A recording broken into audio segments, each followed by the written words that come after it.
भाग बंटा। गोटे विराट जंगल रे रहुथिले बहुत सारा पशुपक्षी।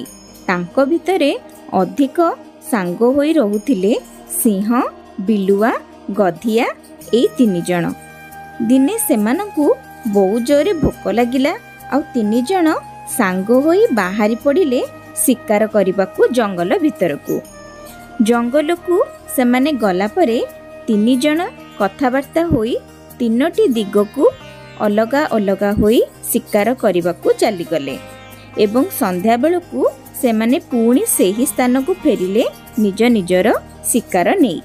जंगलरू आसिला बेलकू सिंह गोटिए गधकू, बिलुआ गोटिए हरिण को और गधिया गोटिए ठेकुआ को मारी आनिथिले।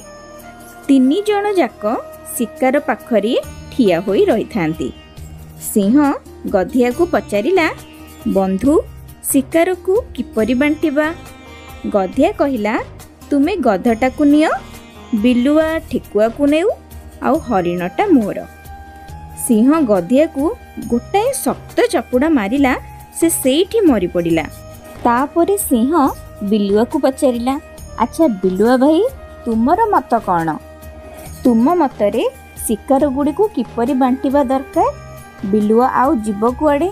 बिलुआर तो अधिक बुद्धि आ से बुद्धि रे से कहिला, मणिमा महाराज एइटा को बड़ कथा। गध आपणकर सकाळ भोजन, हरिणटा राति भोजन और ठेकुआटा संध्या बेला जलखिया। आपणक खाइबा परे जहाँ अइंठा बलिबो सेतक मोर।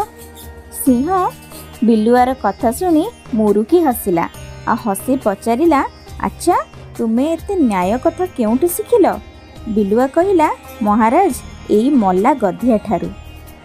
तो उपस्थित बुद्धि विपदरु रक्षा करे, जेमिति बिलुआ को सिंह कबलरु रक्षा करथिला। तेबे दर्शक बंधु, जदि आजिर भिडियोटी आपण मनकु भल लागि थाए और आपण माने किछि नुआ शिखिबाकु पाई थांती, तेबे भिडियोटी को लाइक, शेयर और सब्सक्राइब करबाकू भूलिबे नाही।